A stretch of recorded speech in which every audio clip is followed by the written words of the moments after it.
Bonjour à tous. Nous sommes le lundi 17 novembre 2025 et notre ami, le colonel Jacques Baud, est avec nous. Bon retour parmi nous, colonel.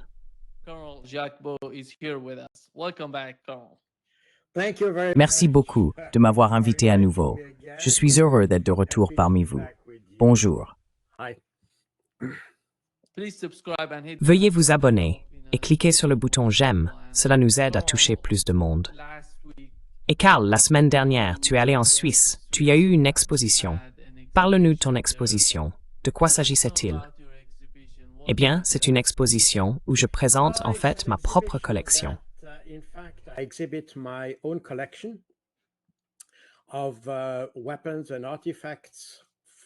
D'armes et d'artefacts issus de la guerre clandestine pendant la Seconde Guerre mondiale.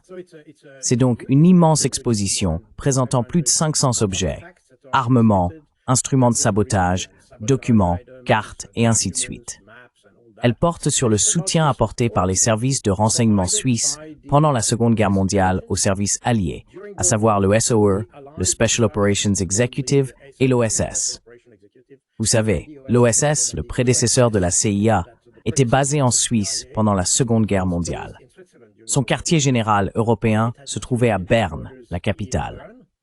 Le poste de commandement opérationnel de l'OSS était installé dans une maison proche de celle où j'habitais lorsque je vivais à Berne. Et c'est une histoire vraiment fascinante, celle de cette coopération entre services de renseignement contre le nazisme.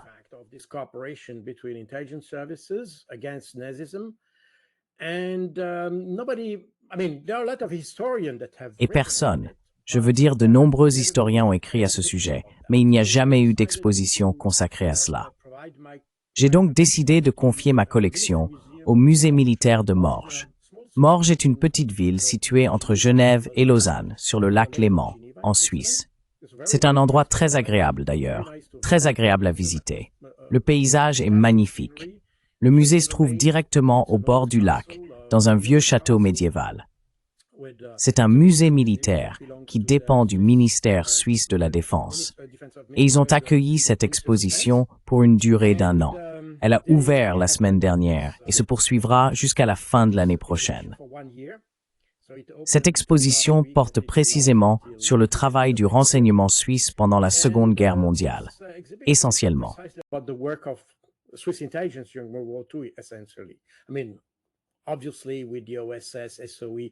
Je veux dire évidemment avec l'OSS, le SOE. Tout cela est documenté. Il y a beaucoup de documents très intéressants qui sont fournis. Donc, en essence, c'est ce que j'ai fait. Il y a un livre derrière moi. Il est écrit en français, pour l'instant, mais il sera traduit. Pour les visiteurs venant de l'étranger, il existe de petits guides pour l'exposition. Tout est traduit en allemand et en anglais. Je suis pas sûr pour l'italien, mais tout est au moins en français, en anglais et en allemand. Pour ceux qui souhaitent visiter, toutes les explications et descriptions des objets, l'histoire et tout le reste sont traduites en plusieurs langues, afin que tout le monde puisse, enfin, cela a été conçu pour accueillir également les visiteurs étrangers.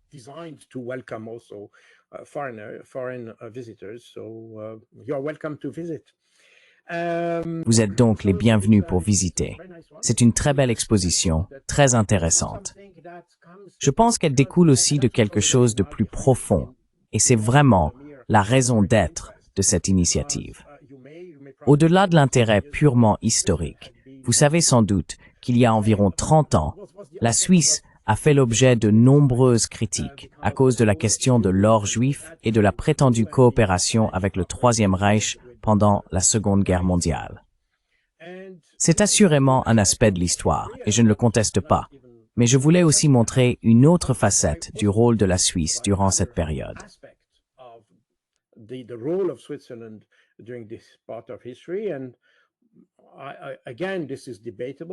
Et encore une fois, c'est discutable. Mais mon point de vue personnel est que puisque la Suisse était fortement engagée dans des accords secrets avec les Alliés, elle a également dû faire certaines concessions aux Allemands. C'est ainsi que je le vois. Et c'est aussi l'avis de nombreux historiens. Mais il y a 30 ans, personne ne parlait du rôle de la Suisse dans le soutien au mouvement de résistance.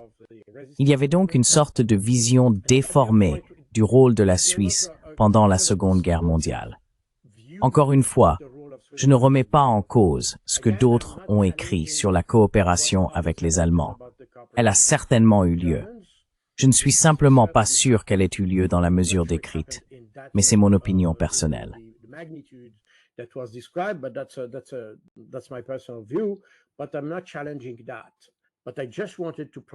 Mais je ne remets pas cela en question.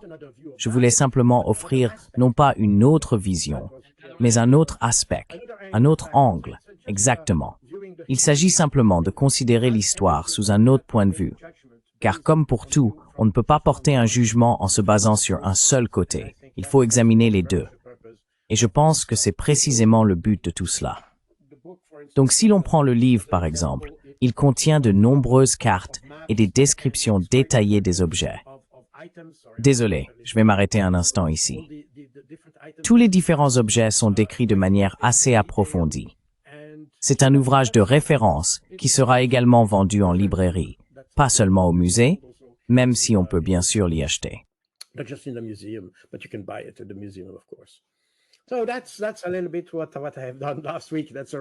Voilà un peu ce que je faisais la semaine dernière. C'est pour cela que je n'étais pas avec vous. Mais c'est intéressant car nous en parlerons sans doute. Nous avons eu une certaine couverture médiatique. Les journalistes qui sont venus ont été assez impressionnés et nous avons obtenu une excellente couverture de la presse française. Lorsque l'écrivain est venu, le journaliste a apparemment rédigé un très bon article, mais il a été refusé par le comité de rédaction parce qu'il était trop favorable aux Alliés. On voit bien qu'il existe encore une compréhension complètement faussée. D'abord du travail scientifique, puis du travail historique. Et c'est quelque chose qui continue d'influencer la manière dont nous percevons les conflits aujourd'hui.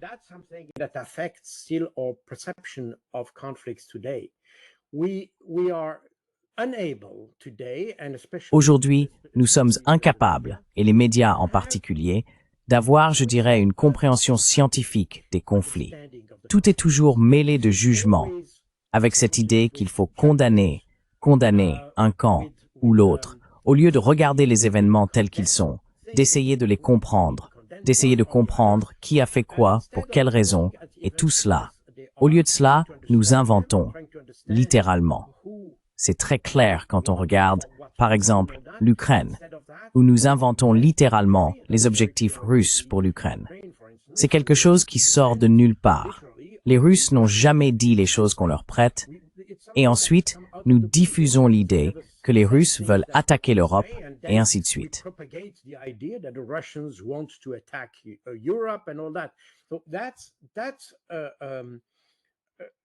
C'est donc une approche de l'histoire et des événements actuels qui, à mon avis, est extrêmement troublante, car j'étais habitué, en tant que membre de la communauté du renseignement, à adopter une méthode véritablement fondée sur les faits. Et c'est précisément ce dont parle mon exposition, une approche basée sur les faits. Il ne s'agit pas de chercher à propager une idéologie ou quoi que ce soit de ce genre, c'est simplement fondé sur les documents. Et j'ai beaucoup de documents vraiment uniques qui montrent littéralement comment les services suisses ont travaillé avec l'OSS. Par exemple, l'officier de l'OSS, Alan Dulles, qui est ensuite devenu directeur de la CIA, était basé à Berne pendant la Seconde Guerre mondiale. Et nous avons beaucoup de documents. J'ai des documents originaux dans l'exposition.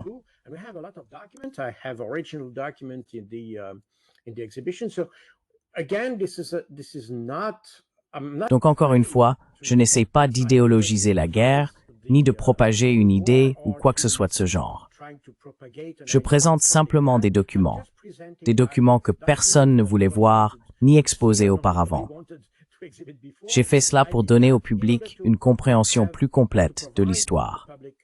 J'y suis resté une semaine, ce qui m'a permis de rencontrer des visiteurs et de discuter avec eux.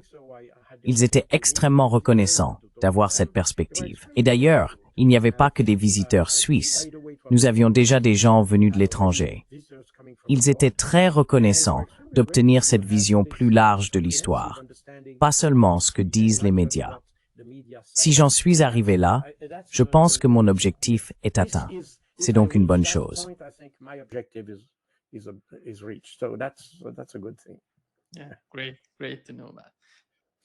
Oui, très bien. C'est bon à savoir. Colonel, vous parlez des faits. Nous avons eu une résolution de l'ONU pour condamner le nazisme et le néonazisme à l'Assemblée générale des Nations unies. Voici la liste des pays qui ont voté pour et de ceux qui ont voté contre. En regardant la carte, on voit que tout l'Occident a échoué à condamner le nazisme. Que se passe-t-il? Vous avez mentionné l'histoire de la Seconde Guerre mondiale. Nous savons ce qui s'est passé à cette époque. Alors, qu'est-ce qui se passe aujourd'hui en Occident pour qu'ils ne comprennent pas, pour qu'ils ne condamnent pas le nazisme?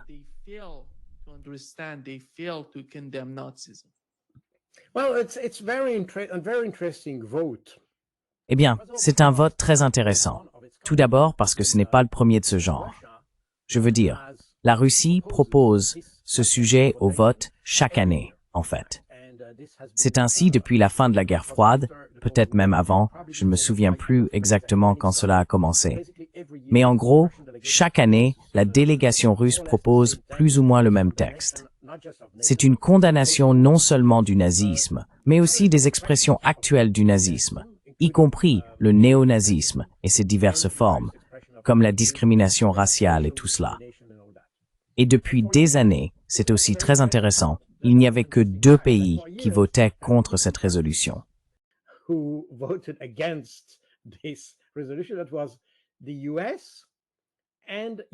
C'était les États-Unis et l'Ukraine. Pendant des années, ces 2 nations étaient les seules, enfin, peut-être quelques petits États du Pacifique qui répètent ce que disent les États-Unis puisqu'ils sont financés par eux. Mais, en gros, c'était les États-Unis et l'Ukraine.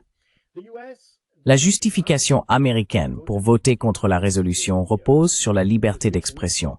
Et c'est une raison que je peux comprendre. Je peux comprendre cela. En ce qui concerne l'Ukraine, je ne suis pas sûr que ce soit exactement la raison pour laquelle elle a voté ainsi. Car évidemment, cela va à l'encontre de... Enfin, pas que l'Ukraine soit un gouvernement nazi.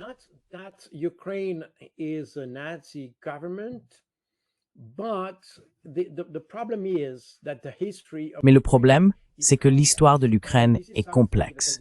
Et c'est quelque chose que j'ai décrit dans mon autre livre, Les guerres du Covid en Ukraine. J'ai essayé d'expliquer que pour les Européens de l'Ouest, si l'on parle par exemple de la 2e division Panzer Das Reich, la division SS allemande Das Reich, c'est la division qui a commis plusieurs massacres, notamment en France, dont le très célèbre massacre d'Oradour-sur-Glane, juste après le débarquement en Normandie. Ce fut la destruction complète d'un village, avec tous ses habitants et tout ce qu'il contenait. En France, cette division est très connue pour cela.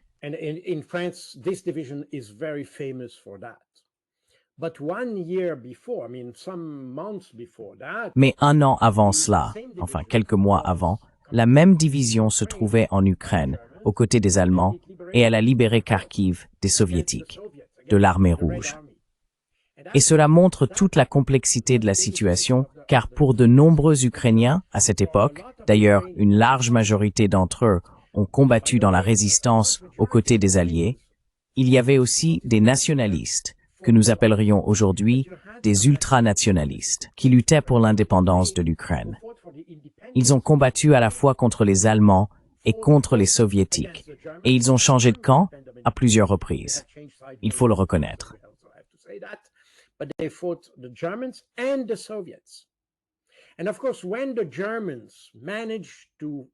Et bien sûr, lorsque les Allemands ont réussi à vaincre les Soviétiques, notamment à Kharkiv, les nazis sont devenus les héros des nationalistes ukrainiens. Ainsi, les mêmes soldats qui étaient des héros en Ukraine étaient des criminels de guerre en France. Ils sont perçus, bien entendu, de manière très différente par les Français et par les Ukrainiens. Si l'on regarde l'insigne du régiment Azov et tout ce qui l'entoure, il rappelle le symbole qui figurait sur les chars de la 2e division blindée Das Reich, la division SS allemande. On y trouve un insigne très similaire, la forme en N verticale, appelée l'angle du loup. Le régiment Azov l'utilise avec le N dans le bon sens, tandis que la division Das Reich en avait une version inversée, mais ce n'est qu'un détail.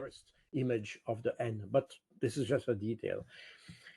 In essence, what is important to understand is En essence, ce qu'il est important de comprendre, c'est cette perception double ou ambiguë de l'histoire et de tout ce qui s'y rattache.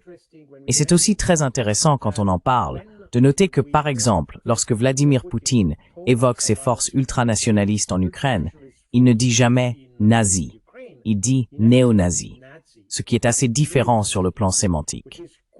Nazi renvoie à l'idéologie que nous connaissons de la Seconde Guerre mondiale, contre les Juifs et tout cela, tandis que néo-nazi relève probablement davantage d'un comportement, je dirais.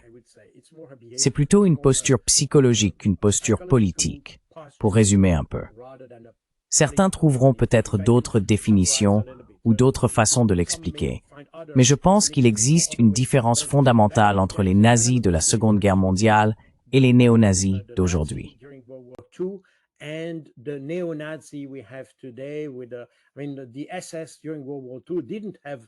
Pendant la Seconde Guerre mondiale, la SS n'avait pas tous les tatouages que nous voyons aujourd'hui sur les combattants de la brigade Azov, par exemple. On peut donc constater qu'il y a là quelque chose de très différent. Mais le résultat peut être assez similaire. C'est l'intolérance, c'est le racisme. Et l'on retrouve, disons, beaucoup de conséquences très semblables. Certains comportements sont également très similaires. Néanmoins, ce sont deux choses différentes. Et ce que nous avons aujourd'hui en Ukraine se rapproche davantage du néonazisme que du nazisme. Cela dit, si vous lisez mes livres, vous verrez que j'ai essayé d'étudier ces groupes. Dans mon premier livre, Opération Z, j'ai même établi une sorte de catalogue, si l'on veut, de tous ces groupes internationalistes. Et leur rhétorique est très proche de celle que nous avions pendant la Seconde Guerre mondiale. C'est vrai. Et encore une fois, certaines personnes peuvent la trouver identique. Je ne souhaite pas en discuter davantage.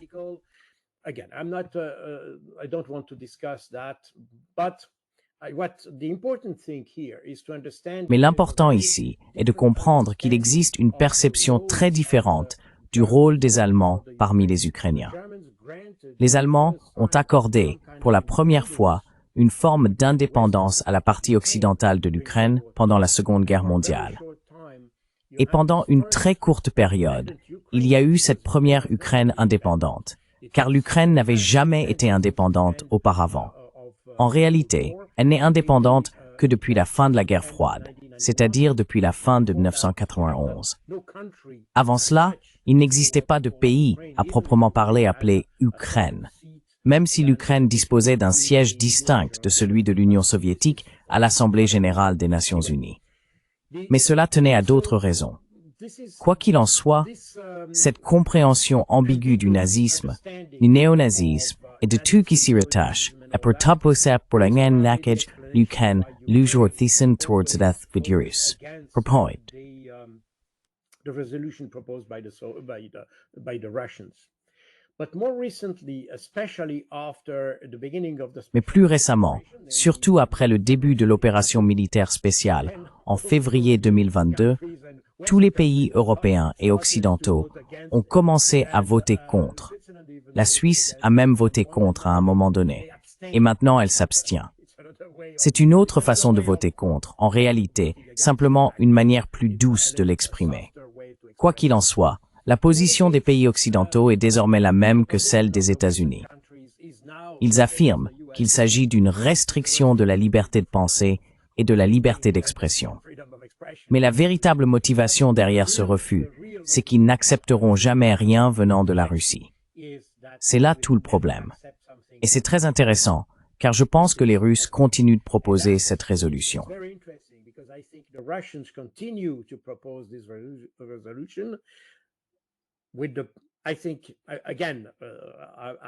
Je pense, encore une fois, que personne au sein du gouvernement russe ne me l'a dit, mais je suis sûr que c'est une manière de montrer la contradiction du monde occidental. Et c'est exactement d'ailleurs la phase dans laquelle nous nous trouvons aujourd'hui, surtout depuis le début de l'opération militaire spéciale. Mais plus nous approchons de la fin du conflit, plus nous voyons qu'il existe une contradiction fondamentale entre les idéaux et les valeurs que nous prétendons défendre en Occident et ce que nous faisons réellement. Car nous prétendons promouvoir les droits de l'homme et tout cela, mais nous bombardons des populations au Moyen-Orient depuis 30 ans sans raison. Nous attaquons des pays sans justification, même contre le vote de l'Assemblée générale de l'ONU ou la décision du Conseil de sécurité de l'ONU. Ce qui signifie que bien que nous prônions théoriquement le droit international, nous ne le respectons pas.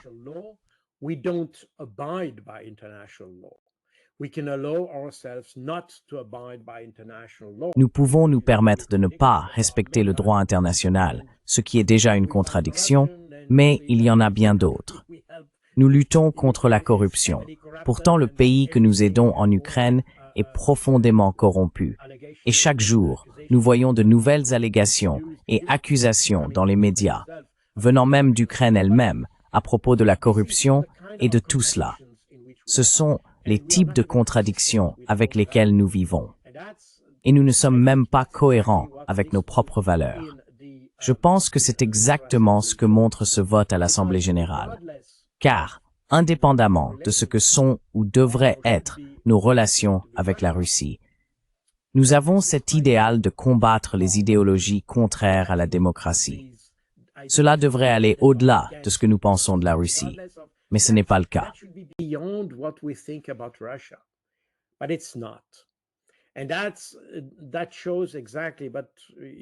Et cela montre exactement, si vous écoutez Kaja Kallas, écoutez toutes ces personnes, vous voyez que nous sommes incapables d'agir en fonction de ce que nous prétendons défendre. Les valeurs, la démocratie, l'état de droit et tout cela. C'est quelque chose que nous avons perdu. Et encore une fois, ce vote n'est qu'une autre démonstration de notre incapacité à comprendre la démocratie, sans parler de toutes les restrictions croissantes à la liberté d'expression, sur les réseaux sociaux, dans la presse, dans les médias.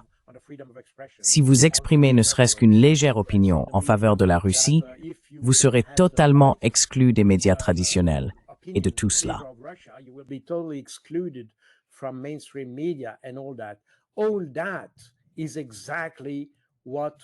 Tout cela est exactement ce contre quoi nous nous sommes battus pendant la guerre froide. Et nous sommes encore plus mal lotis aujourd'hui. Parce que, permettez-moi de vous le rappeler, je l'ai déjà mentionné plusieurs fois. Pendant la guerre froide, on pouvait acheter la Pravda, la Literaturnaya Gazeta, la Komsomolskaya Pravda, et ainsi de suite, dans les kiosques en Europe. Il n'y avait aucune restriction sur la presse soviétique, même si elle était communiste. Mais le fait est que nous étions convaincus d'avoir le meilleur système. Nous étions convaincus d'avoir les meilleures lois, les meilleures valeurs. Il y avait une sorte d'approche darwinienne de l'information, si l'on peut dire.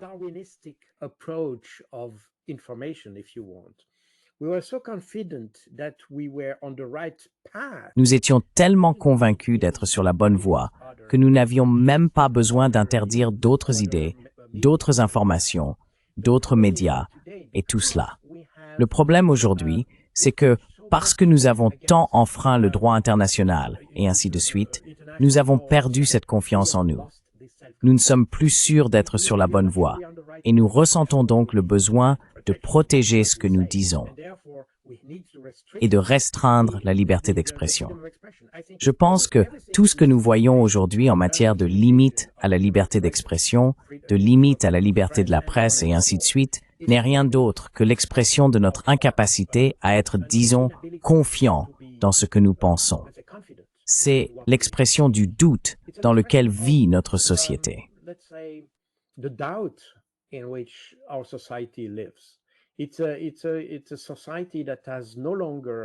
C'est une société qui n'a plus la confiance d'être sur la bonne voie. Nous savons que nous ne sommes pas sur la bonne voie. Nous prenons des décisions, tous les dirigeants en prennent, qui mènent à des conséquences économiques catastrophiques, à plus de chômage, à plus de division dans le monde. Nous ne sommes plus dans un état d'esprit cherchant à comprendre les autres. Nous construisons des murs au lieu de ponts. Et ce genre d'incertitude, ce genre d'insatisfaction, cette incapacité à dialoguer avec les autres, nous amène en réalité à penser que nous devons nous protéger autrement. Nous ne pouvons pas tenir pour acquis que simplement parce que nous avons les meilleures valeurs, nos informations seront automatiquement meilleures que celles des autres.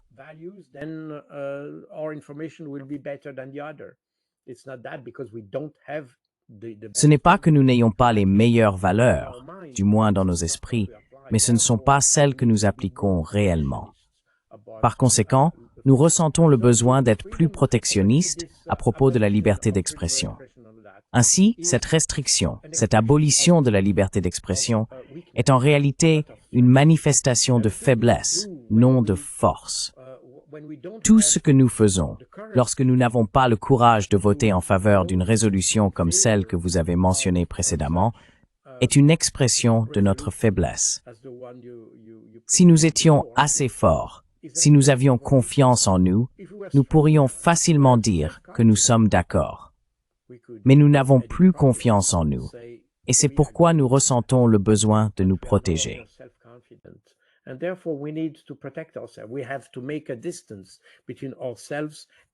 Nous devons créer une certaine distance entre nous et, disons, le reste du monde, dans un certain sens. Et la carte que vous avez montrée illustre exactement, d'ailleurs, la division que nous avons également sur le plan économique. L'émergence des BRICS, l'émergence de toutes ces structures alternatives, l'Organisation de coopération de Shanghai, par exemple. Tous ces forums alternatifs occupent désormais davantage d'espace sur la scène politique en général. Et cela reflète exactement ce que montre la carte. Vous voyez donc, mes amis, si vous voulez, nous sommes incohérents, mais le monde, lui, ne l'est pas. Le monde est cohérent dans sa compréhension du fait que l'Occident est incohérent. Et c'est un peu la conclusion que l'on peut tirer de cet épisode, ce qui est d'ailleurs triste.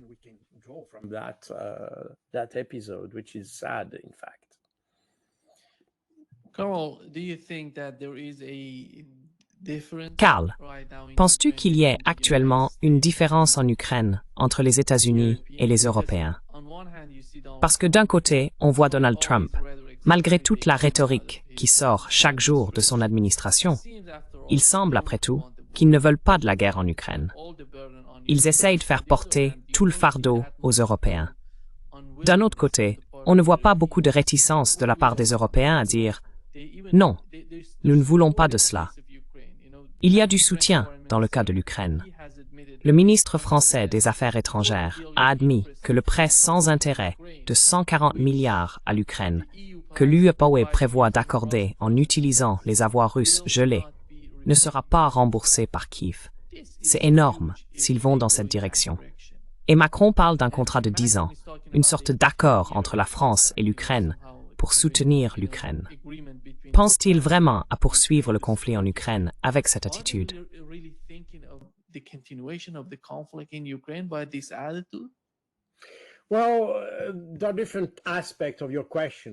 Eh bien, il y a différents aspects à votre question.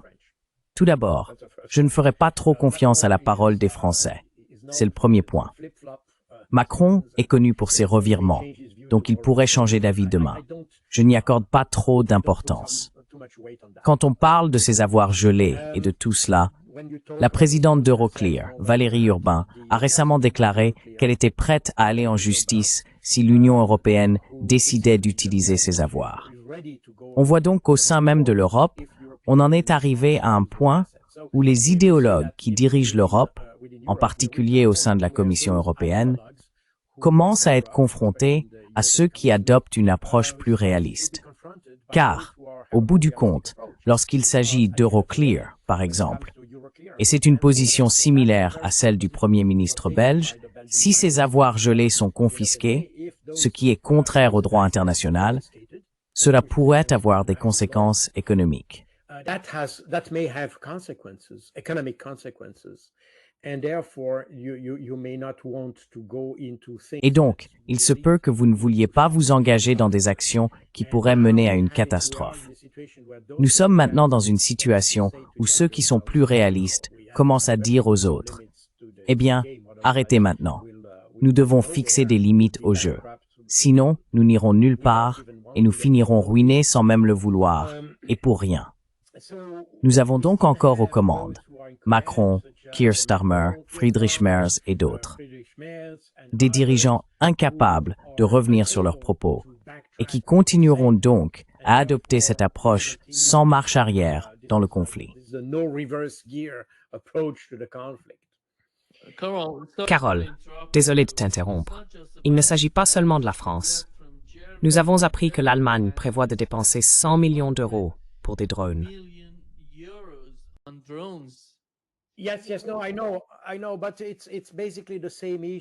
Oui, non. Je sais. Mais c'est fondamentalement le même problème. Le fait est qu'en Europe, on a des élites politiques incapables de réfléchir de manière rationnelle aux problèmes et incapables de faire marche arrière si l'on veut.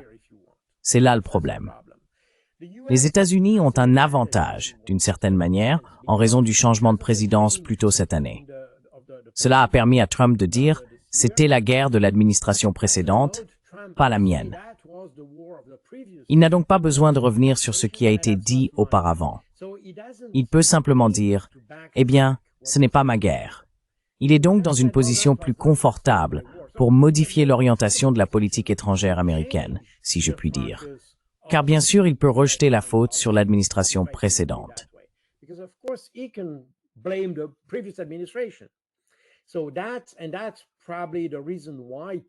C'est probablement la raison pour laquelle aujourd'hui, les États-Unis, au-delà de toute la question MAGA et de tout cela, et de ce financement insensé et sans fin du conflit que les États-Unis ont soutenu jusqu'à présent, réalisent maintenant que c'est un gouffre sans fond dans lequel on verse de l'argent sans aucun retour.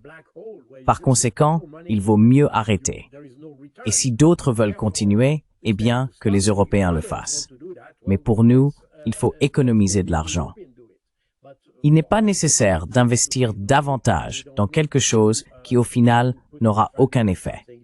Ainsi, les États-Unis se trouvent aujourd'hui dans une position plus confortable, et pour cette raison, cela les aide à assumer ce rôle inattendu de médiateur dans le conflit. Et c'est exactement ce que nous voulons dire lorsque nous disons « c'est la guerre de Biden et la paix de Trump ». C'est précisément cette idée.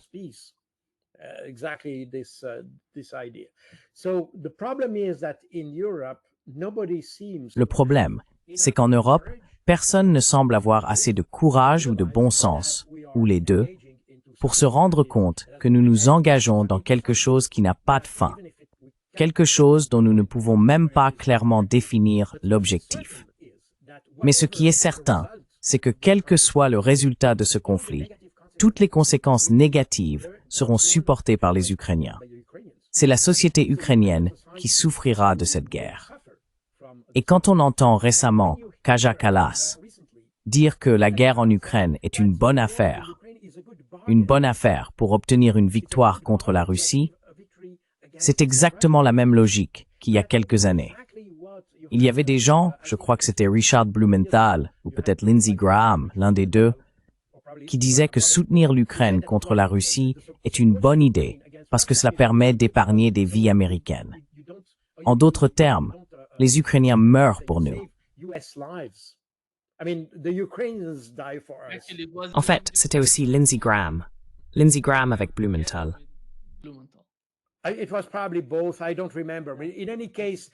C'était probablement les deux, je ne m'en souviens plus.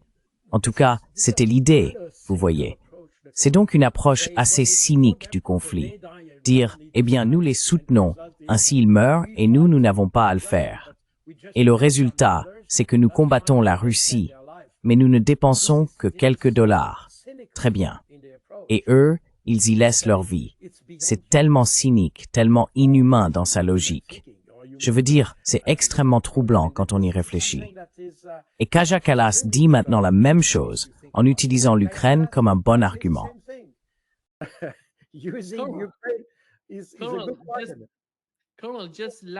Colonel, la semaine dernière encore, Lindsey Graham disait au peuple américain « Nous tuons les bonnes personnes et nous baissons les impôts. Que voulez-vous de plus que nous fassions ?»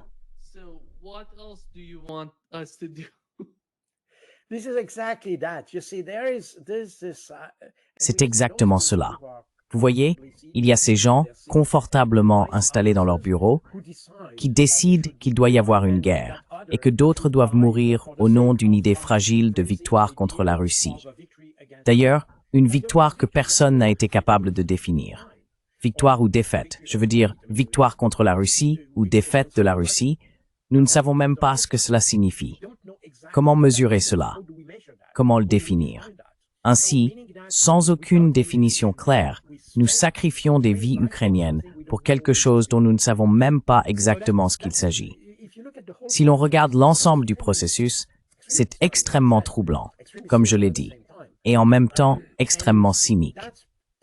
Et c'est probablement ce que les Ukrainiens commencent à réaliser, que nous utilisons en réalité leur vie pour un objectif politique obscur. Political objective, and it's totally immoral, if you want. C'est totalement immoral, si vous voulez. Le problème, c'est que ce conflit aurait pu avoir une solution politique avant l'intervention russe de février 2022, mais personne n'a voulu la mettre en œuvre. Et nous savons que c'était délibéré. Nous savons que ceux qui étaient chargés de l'appliquer ou de conseiller ceux qui devaient le faire ont tous refusé de mettre en œuvre l'accord politique. Nous avons donc créé une situation où, au final, seule la force pouvait la résoudre, et à un coût très élevé, car rien n'est plus précieux que la vie humaine. Et nous avons laissé faire cela. Et non seulement nous l'avons laissé faire, mais nous le voulions, parce que nous voulions une victoire, ou une sorte de victoire, contre la Russie. Et maintenant, cela échoue. And now it's failing, so we double down in failure. Ainsi, nous redoublons d'efforts dans l'échec. Mais ceux qui en paient le prix, ce sont les Ukrainiens. Et bien sûr, nous sommes exactement dans la même dynamique que celle dont nous avons déjà parlé, car nous voulons que les Ukrainiens sacrifient à nouveau leur vie pour une sorte de défaite insaisissable de la Russie. Nous devons mentir sur ce qui se passe réellement sur le terrain. Dire que les Russes ont plus de pertes, qu'ils souffrent davantage que les Ukrainiens, et ainsi de suite. Je ne suis pas en mesure, et je pense que personne ne l'est factuellement, de donner des chiffres précis sur les pertes humaines comme matérielles que les deux camps ont subies. Mais nous savons, quel que soit le rapport ou tout autre facteur, que les Ukrainiens paient un prix plus lourd que les Russes. C'est absolument clair.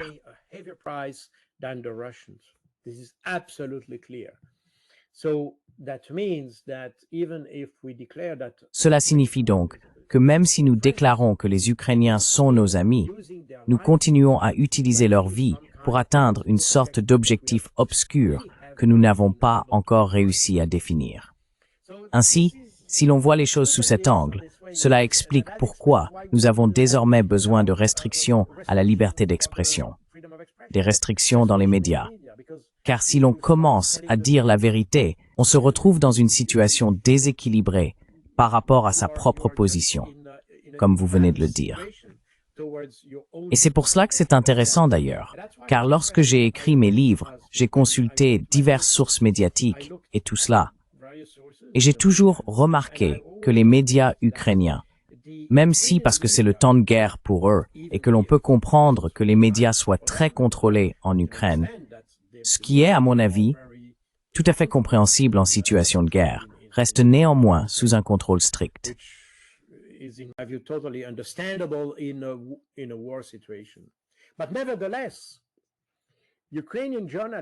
Mais néanmoins, les journalistes ukrainiens sont plus critiques à propos du conflit que ne le sont les journalistes occidentaux ou européens. Et cela en dit long. Cela signifie que le poids de la propagande et de la désinformation est encore plus fort en Occident qu'en Ukraine elle-même. Ce qui veut dire qu'en réalité, nous faisons tout pour détourner l'usage de l'Ukraine. Nous n'écoutons même pas lorsque, par exemple, on observe la bataille de Pokrovsk et tout ce qui s'y rapporte. En Occident, on trouve encore des chaînes de télévision, notamment en France, qui affirment que tous les succès russes dans cette région ne sont que de la propagande, que ce sont en réalité les Ukrainiens qui gagnent. C'est complètement fou. Je veux dire, c'est totalement insensé.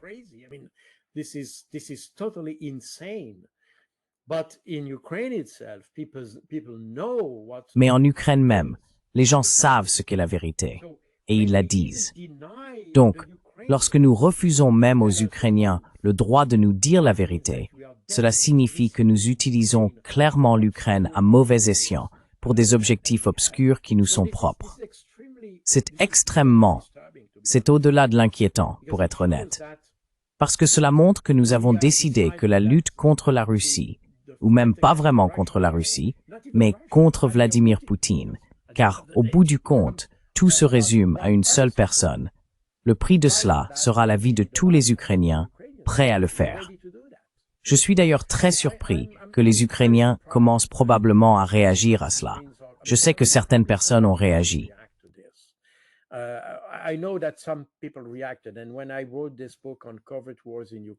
Et lorsque j'ai écrit ce livre sur les guerres secrètes en Ukraine, j'ai remarqué que beaucoup d'Ukrainiens sont devenus extrêmement critiques à ce sujet, parce qu'ils le voient, ils le savent. Vous savez, il y a beaucoup de gens qui ont quelqu'un dans leur famille ou des proches qui connaissent la réalité sur le terrain parce qu'ils vivent dans la partie orientale du pays. Certaines personnes sont mortes ou ont été mutilées pendant les combats, et donc elles connaissent la vérité. Et elles connaissent le prix que le gouvernement leur demande de payer. Elles connaissent aussi le prix que les Européens leur demandent de payer.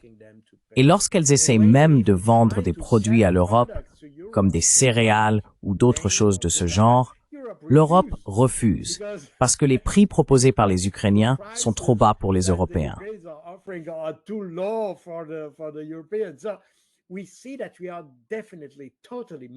Ainsi, nous voyons que nous exploitons clairement et totalement les Ukrainiens. Et cela, à mon avis, jette une lumière très très sombre sur notre compréhension. Nous essayons de dire que lorsque nous soutenons l'Ukraine et que nous nous opposons à la Russie, c'est au nom de la liberté et de tout le reste. Je pense que c'est tout le contraire, car tout ce que nous faisons montre que nous manquons totalement de respect envers les Ukrainiens. D'ailleurs, nous n'avons pas plus de respect pour les Russes. Et comme je l'ai souvent dit, à cause de mes cheveux blancs, vous pouvez voir que j'ai été un combattant de la guerre froide. Mais pendant la guerre froide, nous ne nous battions pas contre les Russes, ni contre les Polonais, ni contre les Tchèques. Nous combattions un système.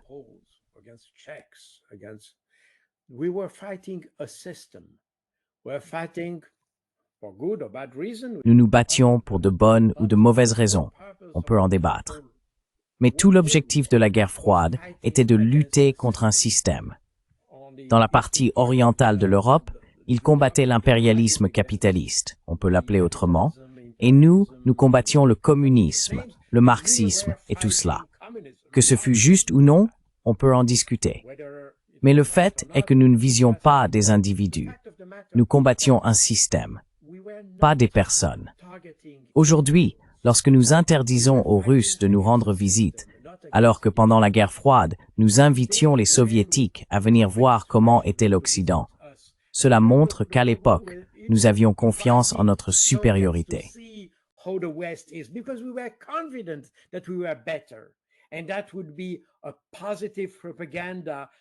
Et cela constituerait une propagande positive que les visiteurs rapporteraient dans leur propre pays. Aujourd'hui, nous ne sommes même plus sûrs de cela. Alors nous restreignons les visas. Nous voulons les empêcher de voir qui nous sommes, probablement parce que nous ne sommes pas si bons que ça. Il y a là beaucoup de choses à réfléchir, même sur le plan philosophique, car cela va complètement à l'encontre des principes que nous avions pendant la guerre froide. Aujourd'hui, nous voyons que nous visons des individus, ce que nous ne faisions jamais à l'époque. Nous essayons d'individualiser, de personnaliser, si l'on peut dire, la guerre. Nous voulons que chaque citoyen russe soit perçu comme responsable de celle-ci.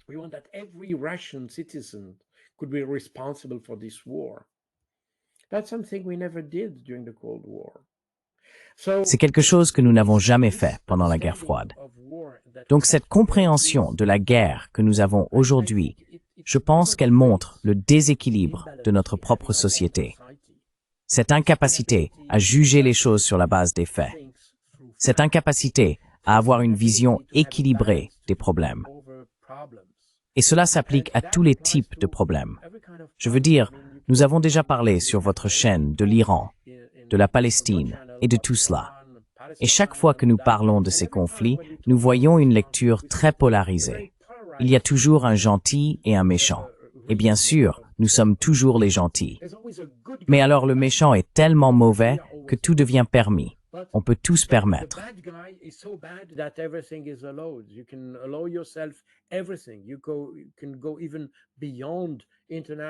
On peut même aller au-delà du droit international, parce que la personne est perçue comme tellement mauvaise que l'on se sent justifié de tout faire contre elle. Ce genre de vision exclut toute nuance ou demi-teinte. Tout devient noir ou blanc.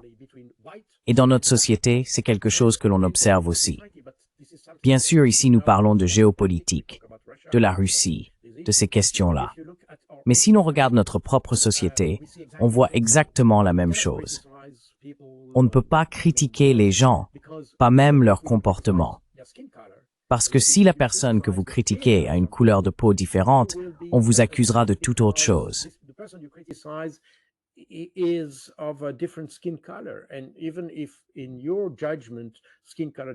Même si, selon ton jugement, la couleur de peau ne joue aucun rôle, tu seras quand même jugé.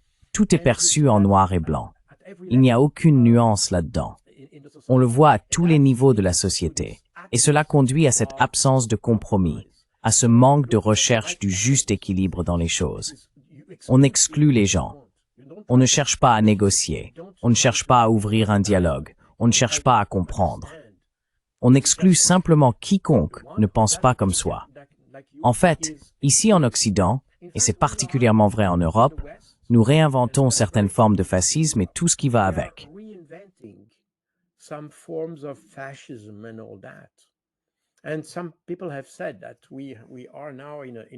Certaines personnes ont dit que nous sommes désormais dans une phase où, malgré nos prétentions à défendre toutes ces valeurs nobles que nous avons adoptées après la Seconde Guerre mondiale, nous ne les respectons plus réellement. Nous critiquons la Russie, mais lorsqu'il s'agit de Palestiniens tués délibérément, lorsque nous voyons des enfants tués par passe-temps, comme cela a même été rapporté dans la presse israélienne, avec des gens admettant avoir tué des enfants pour s'amuser, personne en Occident ne le condamne. Personne en Occident n'en parle même. Nous avons donc ce deux poids, deux mesures. Nous appliquons les lois à certains, mais pas à d'autres.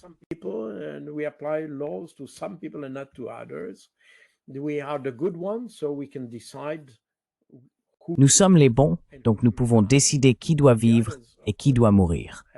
Les autres, bien sûr, n'ont pas ce luxe. C'est exactement ce que nous avons fait au cours des 30 dernières années.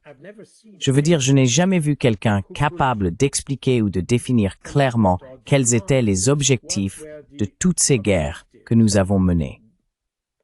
Pourquoi avons-nous bouleversé tant de sociétés? Et aujourd'hui, c'est là que ça devient intéressant. Parce que nous avons mené ces guerres sans objectif, sans aucune considération pour la vie humaine, simplement parce que nous avions les armes les plus puissantes. Nous pouvions détruire des gens, les tuer, sans en payer le prix fort, si l'on peut dire. Et maintenant, nous en payons le prix.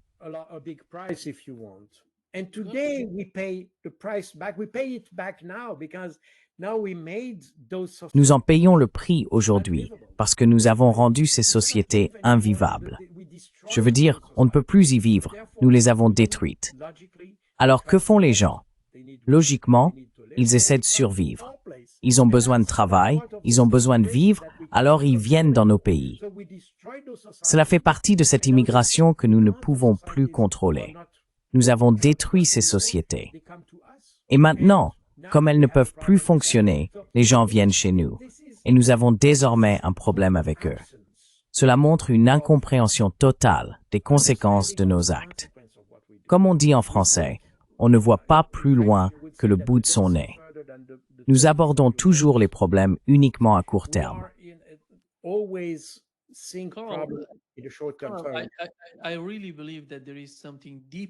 Je crois vraiment qu'il y a quelque chose de profondément défaillant dans le leadership en Europe. Car quand on y regarde de plus près, il ne s'agit pas seulement du leadership, mais aussi des alternatives.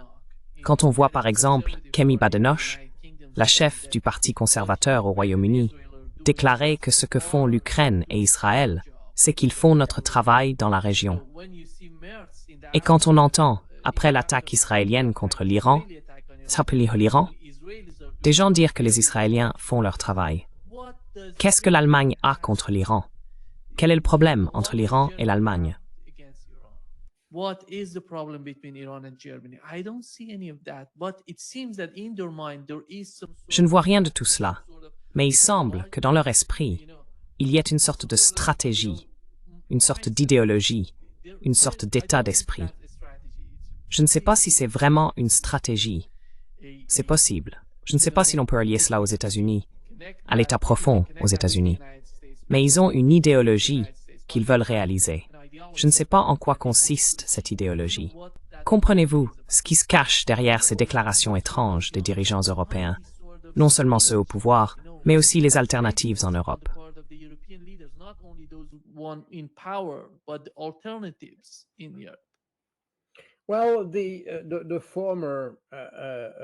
Eh bien, l'ancien Premier ministre français, Rocard, disait souvent « Il ne faut jamais sous-estimer la stupidité ».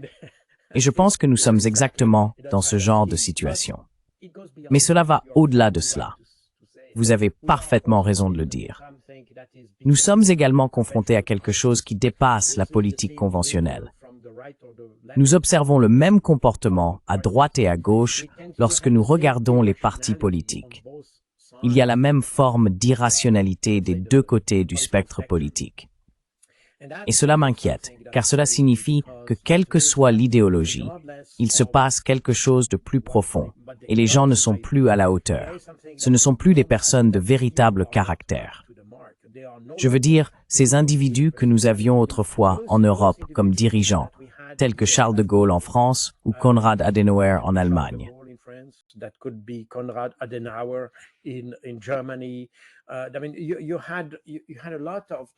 Je veux dire, il y avait beaucoup de ces gens-là, surtout dans les années 1960, des personnes qui avaient combattu pendant la Seconde Guerre mondiale, qui avaient l'expérience de la guerre, qui savaient ce que signifie la guerre, qui comprenaient ce que signifie le dialogue d'ailleurs. C'est aussi important, car quand on a fait la guerre, on connaît la valeur de la paix. Donc dans les années 1960, en Europe et dans le monde entier, il y avait beaucoup de gens très sages. De plus, dans les guerres postcoloniales et tout cela, beaucoup de personnes sages ont émergé. Des gens porteurs de grandes idées, qui voulaient construire des États, bâtir des nations, qui avaient de grandes ambitions pour leur pays.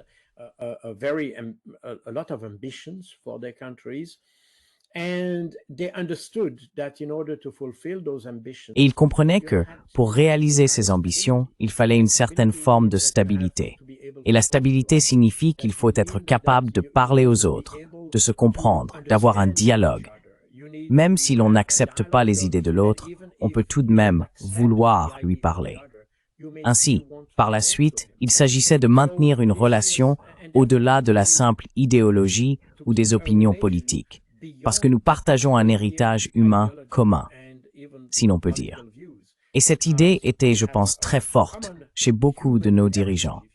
Mais quand on parle des dirigeants des années 1960 ou 1970, juste après la période de guerre en Europe, ce sont les personnalités auxquelles tout le monde se réfère aujourd'hui.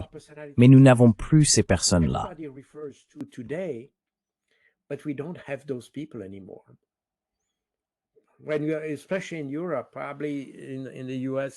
Surtout en Europe, probablement que c'est moins évident aux États-Unis, mais en Europe, quand on parle d'un président français, ou du chancelier allemand, ou du premier ministre britannique, tout le monde dit « Ah, mais nous avons eu celui-là, et celui-ci était… » Aujourd'hui, nous n'avons plus ces personnes-là. Nous avons des bureaucrates sans grandes idées, peu instruits, à l'intelligence limitée, incapables de comprendre le monde, qui ne peuvent que s'en tenir à leurs croyances, au lieu d'adopter une approche consciente et intelligente. Et par conséquent, ils doivent s'en tenir à des slogans. Si vous écoutez Friedrich Merz, c'est exactement cela. Et toutes les leçons que nous avons tirées après la Seconde Guerre mondiale, à savoir l'importance de l'état de droit, l'importance du droit international, le droit international comme point de référence pour le dialogue international, mais aussi pour le dialogue national, ont été oubliés. For also national dialogue as well. All these lessons have been completely forgotten. Toutes ces leçons ont été complètement oubliées, car nous ne pouvons plus nous permettre de les suivre. Nous avons tellement tort qu'aujourd'hui, nous devons même renier ces leçons. Et c'est tragique, car cela montre que nous pourrions... Je suis convaincu que nous ne nous dirigeons pas vers une troisième guerre mondiale. J'espère encore que quelque chose nous arrêtera avant cela. Mais néanmoins, nous avançons dans une direction qui mène à plus de tensions, non à l'apaisement. Et souvenez-vous de ce qu'Ursula von der Leyen elle-même a dit dans son discours sur l'état de l'Union en septembre 2022. Pas d'apaisement, pas de négociation.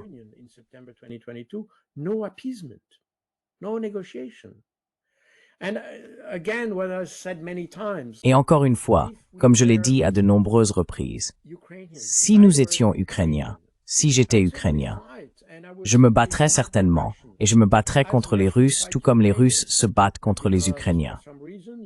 Parce que pour une raison ou une autre, on se bat pour son pays, on essaye de faire de son mieux parce que c'est son pays, et on n'est pas en position de remodeler le monde, même si on le souhaite. Alors on se bat. Le problème, c'est quand on est en dehors du conflit, quand on est un observateur, quand on a le luxe d'être à l'extérieur. Je veux dire, en tant que spectateur, comment peut-on être impliqué en tant qu'acteur? Et c'est quelque chose que je ne parviens tout simplement pas à comprendre du côté de l'Union européenne.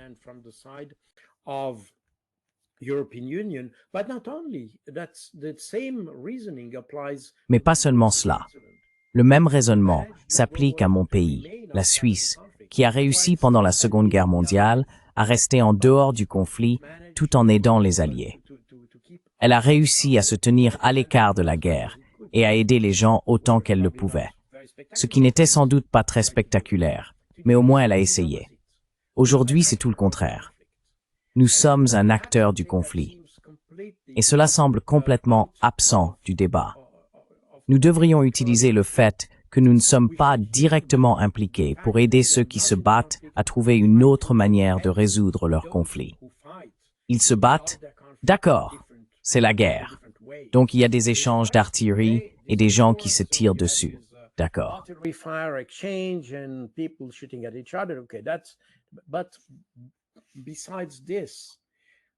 Mais à part cela, ils sont probablement en coulisses.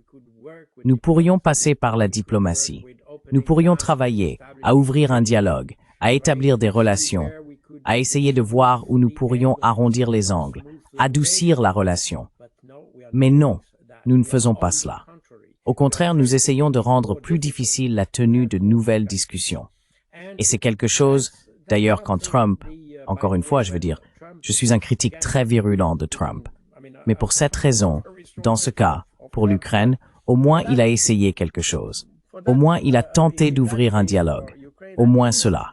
Je ne suis pas sûr que ce fut très réussi, mais au moins il a essayé.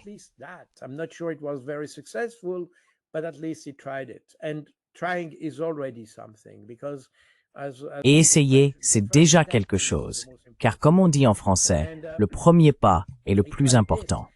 Et il a essayé. Je pense qu'il pourrait faire mieux. Il peut probablement faire mieux. C'est quelque chose que l'avenir nous dira. Mais en tout cas, le problème, c'est que les Européens ont même essayé de rendre ce premier pas plus difficile pour Donald Trump. Et c'est très inquiétant. Au lieu de saisir l'occasion de s'engager avec les États-Unis dans la même direction, de développer une sorte de nouveau canal de communication avec les Russes, au moins pour garder un canal de communication ouvert au cas où l'on voudrait engager un dialogue. Mais non, personne ne l'a fait.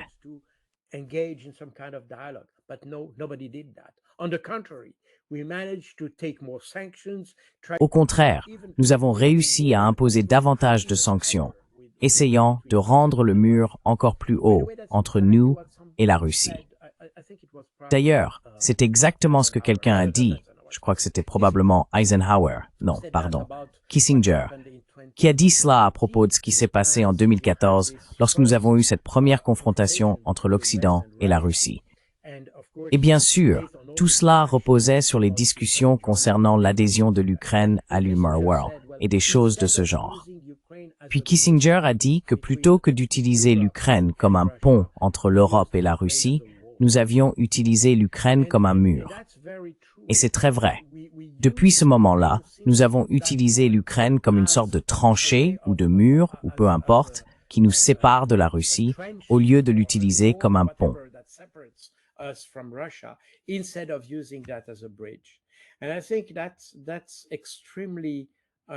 Je pense que c'est vraiment dommage de la part des Européens de ne pas avoir compris cela, pour des raisons qui tiennent à l'état d'esprit de certaines personnes. Quand on écoute des gens comme Friedrich Merz, Ursula von der Leyen ou Kaja Kallas, on voit que le problème qu'ils ont avec la Russie dépasse la rationalité. Et si l'on regarde leur histoire familiale, on peut peut-être y trouver certaines racines de leur haine envers les Russes. Ce n'est donc plus un comportement rationnel. C'est un comportement influencé par l'éducation, par les relations qu'ils ont eues au sein de leur famille, et tout cela.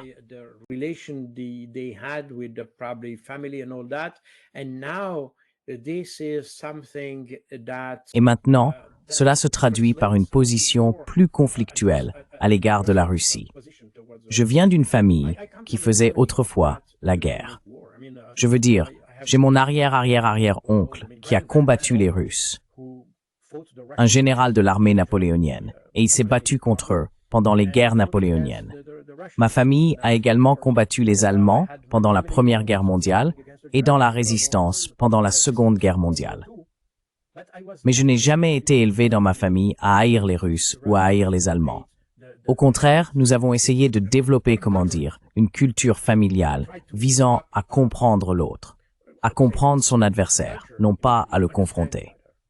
Voilà.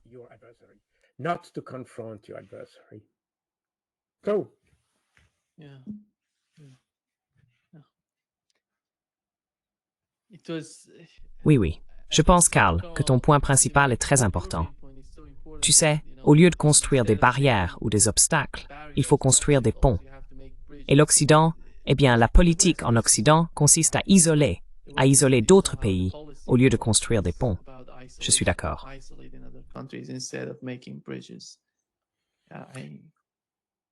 C'est tout, et c'est extrêmement triste. Oui.